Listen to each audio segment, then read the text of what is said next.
नमस्कार दोस्तों, कैसे हो आप लोग। मैं आशा करता हूँ आप लोग ठीक होंगे। कल एक मेरे भाई ने मैसेज किया था मैट्रिक्स और डिटर्मिनेंट्स स्टार्ट करने के लिए। तो आज मैं डिटर्मिनेंट्स स्टार्ट कर रहा हूँ। ये डिटर्मिनेंट्स का बेसिक वीडियो है, ठीक है। इसके बाद टिप्स एंड ट्रिक्स होगा दोस्तों। अगर आप लोग बोलोगे तो डिटर्मिनेंट्स का एक कंप्लीट वीडियो भी मैं लाऊंगा जो बिल्कुल बेसिक से होगा, जो आप लोग इस वीडियो को देखकर बिल्कुल आप तैयारी कर सकते हो दोस्तों। तो आप लोग को जैसा चाहिए उस तरीके से आप कमेंट्स कीजिए, और आप लोग को जो भी पढ़ना होगा उसका मुझे कमेंट्स में लिख दीजिएगा। मैं उसका वीडियो अपलोड करूँगा दोस्तों। इससे मुझे भी पता चलेगा आप लोग को किस चीज़ में इंटरेस्ट है, ठीक है। तो आइए हम लोग डिटर्मिनेंट्स को स्टार्ट करते हैं दोस्तों, ठीक है। इसका हैंड रिटन नोट्स भी मैं तैयार कर रखा हूँ, ये समझाने के पर्पज़ से ये हमारा पेज है, और इसका हैंड रिटन नोट्स ये नीचे है, ठीक है।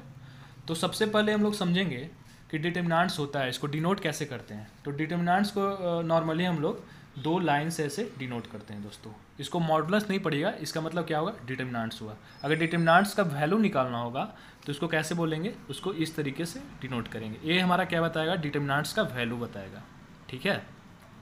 ये क्लियर हो गया। उसके बाद नेक्स्ट पॉइंट आता है कि डिटर्मिनेंट्स निकालते किसको हैं, कैसे निकालते हैं। डिटर्मिनेंट्स जब भी निकालते हैं तो हम लोग स्क्वायर मैट्रिक्स का निकालते हैं। स्क्वायर मैट्रिक्स कहने का मतलब क्या हो गया कि 2 गुना 2 का निकालते हैं। जब भी होगा ये पेयर में होगा। 3 गुना 3 का निकालते हैं, ठीक है। इस तरीके का निकालते हैं। ऐसा नहीं है कि 3 गुना 2 का निकालते हैं। जब भी होगा ये सेम ही होगा, पेयर में होगा, ये स्क्वायर मैट्रिक्स का निकालते हैं। क्लियर हो गया।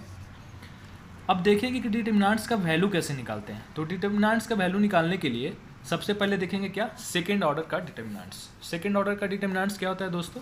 सेकेंड ऑर्डर का डिटर्मिनेंट्स होता है, मैंने एक हैंड रिटन नोट्स भी बना रखा हूँ, वो आप देखिए इधर।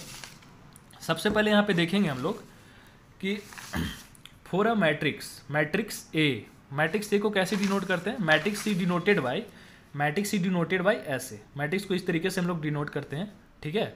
ए मैट्रिक्स का साइन हो गया। For a matrix A, mod of A is read as a determinants of A and not read as a modulus of A. इसको क्या पढ़ेंगे, determinants of A, not a modulus of A. जैसा कि आपको बताया यहाँ पे कि इसको कैसे रीड करते हैं, इसको डिटर्मिनेंट्स पढ़ेंगे ना कि मॉडुलस पढ़ेंगे। उसके बाद क्या होगा, only square matrix has a determinant. सिर्फ और सिर्फ स्क्वायर मैट्रिक्स का ही क्या होता है, डिटर्मिनेंट्स होता है। In determinants we can determine the value but a matrix not determine the value. Matrix क्या होता है, मैट्रिक्स वैल्यू डिटरमाइन करके नहीं देता है, डिटर्मिनेंट्स वैल्यू देता है, ओके। अब हम लोग देखेंगे कि determinants of a matrix of order 1 कैसे निकालते हैं। लेट मान लिए let A is equal to A is be a square matrix. Square matrix क्या हो गया, 1 गुना 1 का मैट्रिक्स को कैसे लिखते हैं हम लोग, इस तरीके से लिखते हैं 1 इंटू 1 का मैट्रिक्स। ये क्या हो गया, 1 इंटू 1 का मैट्रिक्स। जैसे बोल दिए, सॉरी 1 इंटू 1 का मैट्रिक्स कैसे हो गया, ए हो गया 1 इंटू 1 का मैट्रिक्स हो गया दोस्तों, ठीक है।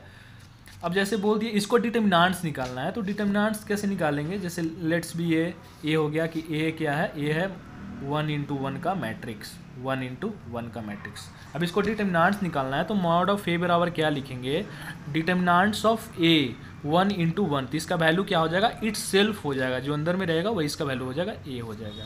अब जैसे बोल दे कि 2 का डिटर्मिनेंट्स निकालना है तो 1 इंटू 1 क्या हो जाएगा, इसका वैल्यू 2 ही हो जाएगा। इट्स सेल्फ, जो अंदर में वैल्यू रहेगा वही हो जाएगा। अब हम लोग क्या देखेंगे, determinants of A matrix of order 2। Order 2 का वैल्यू कैसे निकालते हैं। ऑर्डर 2 का वैल्यू निकालने के लिए दोस्तों सबसे पहले हम लोग देखेंगे कि लेट कर लेते हैं, let A be a matrix of order कितना 2, A11 A12, ठीक है। A11 हो गया, A12 हो गया, A21 हो गया और A22 हो गया। ये कैसे लिखते हैं दोस्तों, जैसे आप लोग पढ़े होंगे, इसमें पढ़े होंगे कि इसमें होता है रो होता है। इस लाइन को क्या बोलते हैं, इस लाइन को बोलते हैं रो, ठीक है। और इस लाइन को क्या बोलते हैं, कॉलम, COLUM, कॉलम, ठीक है। मतलब लाइन अगर खड़ा हो तो उसको क्या बोलेंगे, कॉलम बोलेंगे, और लाइन अगर पड़ा हो तो उसको क्या बोलेंगे, रो बोलेंगे दोस्तों, ठीक है। तो इस तरीके का लाइन होता है, इसको रो बोलते हैं, इस तरीके की लाइन को बोलते हैं कॉलम। तो इसमें क्या हो गया, ये हो गया फर्स्ट रो, इसको क्या बोलेंगे R1, इसको क्या बोलेंगे सेकेंड रो, इसको क्या बोलेंगे R2, इसे क्या बोलेंगे कॉलम 1 तो इसको बोलेंगे C1, इस लाइन को क्या बोलेंगे C2। और डिटरमिनेंट्स का वैल्यू लिखने के लिए या मैट्रिक्स का वैल्यू लिखने के लिए सबसे पहले क्या लिखते हैं, रो को लिखते हैं, उसके बाद क्या लिखते हैं, कॉलम को लिखते हैं। तो फर्स्ट रो में देखेंगे, फर्स्ट कॉलम में क्या हो गया, फर्स्ट रो फर्स्ट कॉलम तो A11 हो गया। सेकंड में क्या है, सेकंड में है फर्स्ट रो में है और सेकंड कॉलम है तो A12 लिख दिए। अब सेकंड में देखेंगे, सेकंड रो और फर्स्ट कॉलम हो गया, सेकंड रो और फर्स्ट कॉलम तो A21 हो गया, और सेकंड रो और सेकंड कॉलम तो A22 हो गया। अब इसका वैल्यू निकालना है, लेट्स फाइंड द वैल्यू। इसका वैल्यू कैसे निकालते हैं, तो इसका वैल्यू निकालने के लिए क्या लिखेंगे, modulus of A is equal to mod of A11 A12 A21 A22, ठीक है। इसका वैल्यू निकालना है। ए क्या हो गया, 2 × 2 का मैट्रिक्स है और A 2 × 2 का डिटरमिनेंट्स है। अब इसको वैल्यू निकालने के लिए दोस्तों क्या देखते हैं हम लोग, इस तरीके से क्रॉस मल्टीप्लिकेशन करते हैं। क्रॉस मल्टीप्लिकेशन इसको समझने के लिए आप इस तरीके का साइन को ऐसे समझो, इसको ऐसे मल्टीप्लाई कर रहे हैं दोस्तों, ठीक है। तो इसका वैल्यू निकालने के लिए क्या लिखेंगे, A11 × A22 और माइनस हो जाएगा, सेकंड में क्या होता है माइनस A21 × A12। अब इसको इस तरीके से भी सीख सकते हैं कि determinants of A is equal to, अब इसको कैसे लिखेंगे, इसको क्या बोलते हैं हम लोग, इसको बोलते हैं प्रिंसिपल डायगोनल। इसे क्या बोलते हैं, principal diagonal, principal diagonal.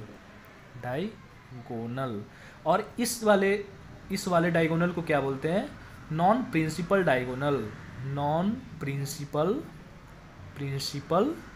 Diagonal, ठीक है दोस्तों। अब इसको लिखने के लिए, अब ये तो सिंपली तो मल्टीप्लाई हो रहा है, principal diagonal minus non principal diagonal, तो इसे क्या लिख सकते हैं, principal product of principal diagonal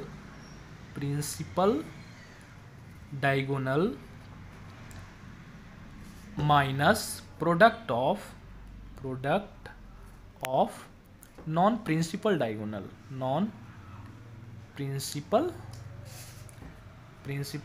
diagonal,